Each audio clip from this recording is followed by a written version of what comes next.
বন্ধুরা দেখো মাছ ভাজা হয়ে গেছে। কড়াতে তেল দিয়ে দিয়েছি, তেলও গরম হয়ে গেছে। এবার কালো জিরে ফোড়ন দিয়ে দিলাম। এবার কুচানো পেঁয়াজগুলো দিয়ে দেবো। একটা পেঁয়াজ কেটে রেখেছিলাম, সেটা দিয়ে দিলাম।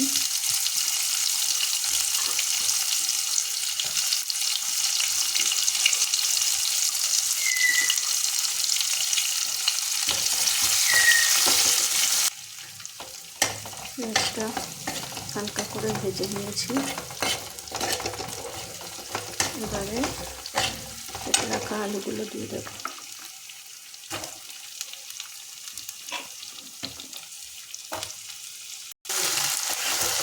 আলু আর পেঁয়াজটা একটু ভাজা ভাজা করে নেব হালকা করে।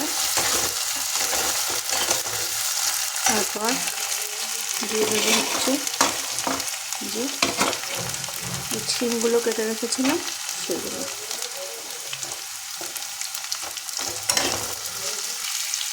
এবার দিয়ে দেবো পেঁয়াজ কুচি,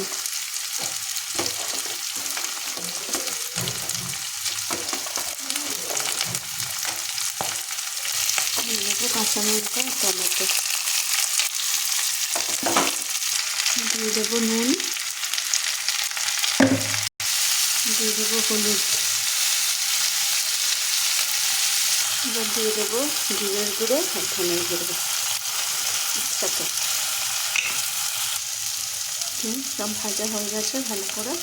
এবার দিয়ে দেবো একটু জল, সামান্য জল দেবো, আরও কিছু দিতে হবে। এবার এই মশলাটা দিয়ে দেবো। এর মধ্যে আছে সর্ষে, পোস্ত, মানে কালো সর্ষে, সাদা সর্ষে আর পোস্ত, আর একটু নুন। ঠিক আছে, এটা এবার দিয়ে দেবো।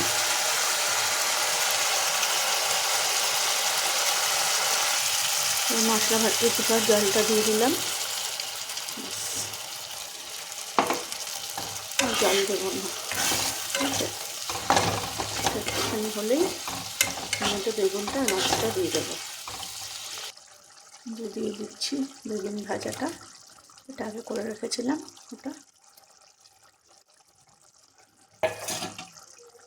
তোমরা চাইলে এর মধ্যে শুকনো লঙ্কার গুঁড়ো দিতে পারো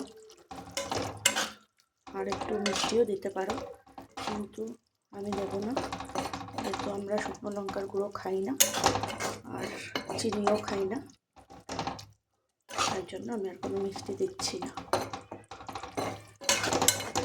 ঠিক আছে, এবার মাছটাও দিয়ে দেবো।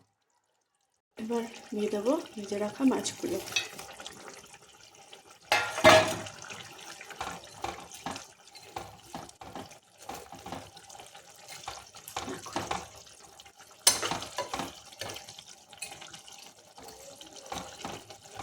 আরও একটা জিনিস দেবো লাস্টে,